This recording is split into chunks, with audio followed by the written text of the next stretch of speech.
Over the past decades, the budget deficits have been very persistently weakening to Malaysia's supreme credit rating profile. The retail banking company Avin Huang suggests that in order to boost the country's recovery, the government needs to implement large fiscal spending of the government revenue and taxes. It is stated in the article that the government might announce more on the measures of fiscal stimulus in order to alleviate the negative impacts and losses of the current movement control order MCO that was caused by the world current pandemic of COVID-19.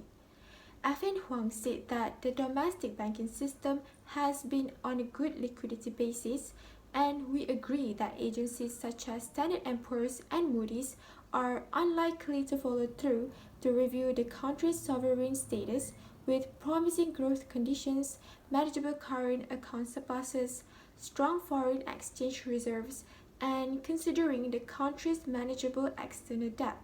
Ivan Huang said that if the rating is decreasing to a bad number, it would result in further outflows of the portfolio, but in the meantime, they were all still hopeful that the rating agencies will be more lenient of a prolonged stretched fiscal position despite the current situation.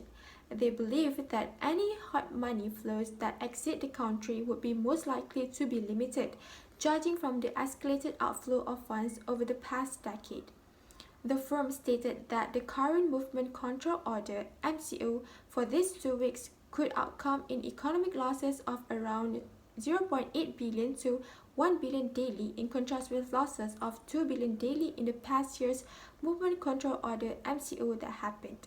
From this, we could derive that the country's real gross domestic product GDP expansion is expected to be increased by 0.8 percentage points during the second movement control order MCO. They will review their prediction where it will possibly be modified downwards according to the length of the current second movement control order MCO, as well as the government's fiscal stimulus approach given the uncertainties surrounding the revival of domestic COVID-19 events. In comparison to last year's growth budget of negative 0.5%, Afin Huang wanted to keep its 2021 gross domestic product GDP growth budget at 6%, along with the neutral call on Bursa Malaysia benchmark FTSE Bursa Malaysia Kuala Lumpur Composite Index, with a year-end target of 1,730. The firm forecasts a recovery for the country's domestic demand. Malaysia keeps on captivate the foreign direct investment FDIs in contempt of the daunting backdrop in 2020. In the first 3 quarters of the year 2020, approved foreign direct investment FDIs has lingered positive, amounting to 43 billion from 65.4 billion in the year 2019. The upward movement in the private investment gain will reclaim as soon as the political development maintains steady, especially when the business sentiment boosts in a corresponding low interest rate environment. From the issues stated above, the government had to spend a large amount of money on fiscal spending in order to boost the country's economy, as it has been low ever since 1998, but now it is becoming worse with the pandemic of COVID-19. A lot has changed ever since the pandemic occurs, as people are being cautious when they go out, as they do not want to catch the virus. As a result, fewer people are going out for leisure and people are spending less too in the market sectors. Thus, this leads to a bad income to the economy from domestic and foreign aspects. The government is trying to implement the fiscal policy by using policy instruments of government expenditures and taxes. This type of policy is called the contractionary fiscal policy. Contractionary fiscal policy includes the raising of taxes and the reduction in government spending. The government had to spend a huge amount on the equipment for the hospitals in order to ease and support the hospitals as they receive patients of COVID-19 daily. As a result, the government had to increase the taxes in order to sustain the economy.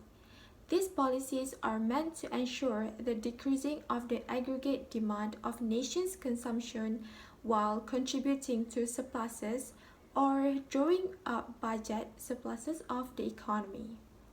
Next, they were all still hopeful that the rating agencies will be more lenient of a prolonged stretch fiscal position despite the current situation. In Malaysia, there are two Securities Commission Malaysia-approved rating agencies, which are RAM Ratings and Malaysian Rating Corporation (Berhad). While in the United States, the top three credit rating agencies are Standard & Poor's Global Ratings, Moody's, and Fitch Ratings. This rating company is a private institution that mainly assesses the credit risk of a certain company through a series of ratings. These assessments are usually being used in capital markets as the benchmark for an investment decision. With the unavoidable situation of COVID-19, the economic health of a country will face a sharp decrease, especially for those who are still developing and have a lot of debts in the country. It will be difficult for the country to maintain development when one of the biggest sources of their income has to stop. If the rating agencies have managed to lower down their economic rating level of a country's economic health, then it will be fair and smoother for Malaysia to continue to run the economy as usual. Meanwhile, if the rating agencies are still sticking with their level of rating of a country's economic health, then it will be harder for Malaysia to sustain and maintain the current economic level. If Malaysia has failed to keep supporting its economic position on a stable level, it will lead to a rating downgrade by the rating agencies, thus leads to more portfolio outflows of the country. The current Malaysia gross domestic product is at 336 billion and 900 billion.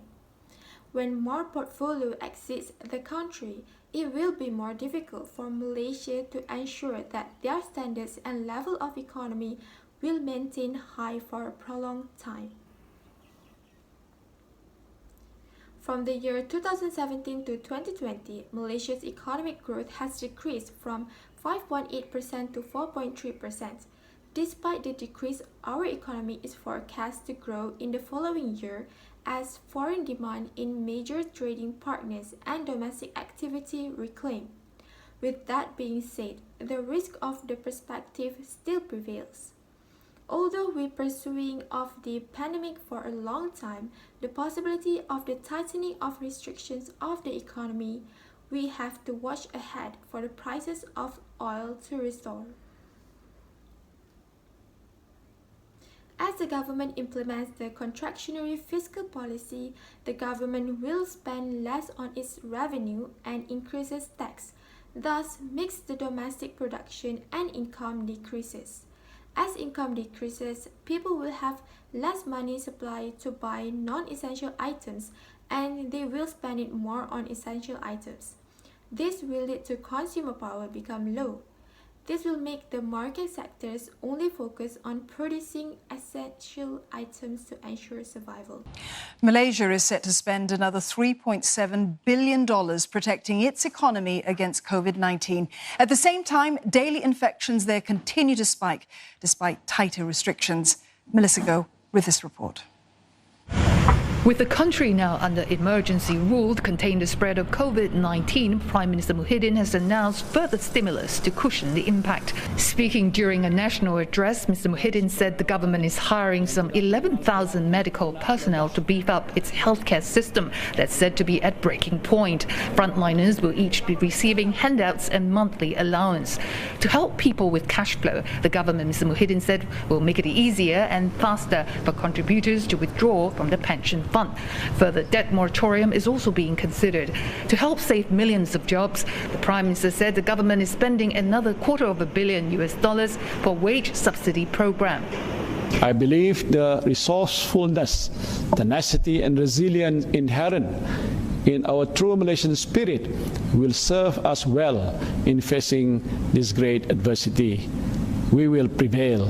Now, also for the first time, a one-time cash aid of $250 is being offered to traders and hawkers. Now, their business has suffered as a result of tightened movement control, especially in worst-hit Klang Valley and the 5 other states.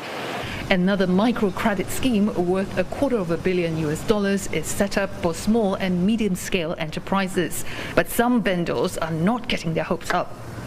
Tapi kalau macam saya berniaga sikit macam ni, saya tak berharap sangat nanti kalau dapat pinjaman tu lah. Kalau dia bagi dapat lah. Kadang-kadang orang mohon pun ada yang tak lulus tau. Betul. KP1 dulu tak sempat nak apply. So sekarang KP2 dah apply, lepas tu gagal. So sekarang tengah tunggu proses rayuan lah. Former UN economist Professor Jomo Sundaram said more needs to be done to ensure food on the table and to support businesses. The problem is the quantum, okay? The scale of the problem. Let's face it, at least the first round, we do know that less than 2% of SMEs actually received anything. But the greatest disruption is actually not even to the SMEs. It is to the micro enterprises, the family enterprises, those self-employed people who are struggling to make ends meet. And unfortunately, we did not have enough of a fiscal package. Now, economists have warned that a prolonged partial lockdown will hurt businesses and dampen an economic recovery, making it harder for the country to achieve its targeted growth forecast of between 6.5% and 7.5% this year. Melissa Go, CNA, Kuala Lumpur. In the article, we could also see that if there are any hot money flowing exiting the country, would also likely be limited. This is because of the high interest rate in Malaysia as the money supply decreases. As the interest rate becomes high, the cost of borrowing money will also be high, thus results in less spending on non-essential items. Thus, the demand for unnecessary goods and services will drop and cause inflation to also fall. In this way, the government will then focus on producing essential items in order for the country to consume them. This will also attract foreign investment of the currency as it has a high interest rate. At this time, the Movement Control Order (MCO) is expected to face an economic loss of amounts that is lower than last year's Movement Control Order (MCO). This is because in this year, the government has become prepared and ready to ensure that the economy will still be ongoing despite the barriers of pandemic COVID-19. Unlike last year, the government was still searching and figuring out how to ensure that the economy will be stable with the unexpected closure of businesses and firms because of the pandemic. The firm forecasts a recovery for the country's domestic demand. The statement is stated as the prediction that the key growth engines would start to operate again as usual, as it was slowed down during the first wave of pandemic COVID-19. Some of the key growth engines are the amount of spending consumers, private investment, and public investment. If these key growth engines are to function properly as well as increase quickly, then we can forecast that the post-recovery would expand by 6.9% after a decline of 3% in 2020. Not only that, Malaysia would be most likely to recover as higher disposable income arises from resilient economic activities, accommodative financial stand, and extension tax relief on childcare and healthcare, and also encouraging stock market conditions. As the economy starts to slowly improve, there will be better job anticipation, thus will also boost household spending and recovers the tourism-related sectors.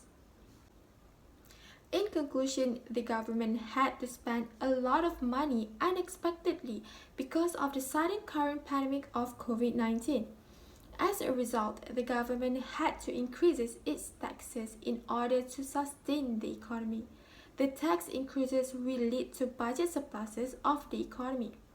Next, because of the pandemic, all country is facing a hard time in ensuring that their economic activities do not stop, because it could lead to a huge amount of losses towards the country.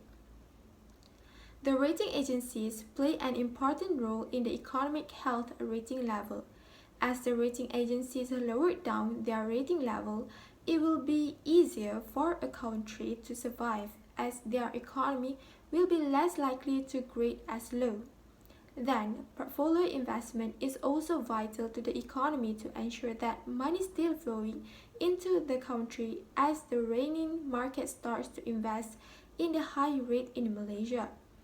Although our economy is slowing down because of the pandemic, it is now slowing down at a decreasing rate because the government is more prepared for the battle of COVID-19.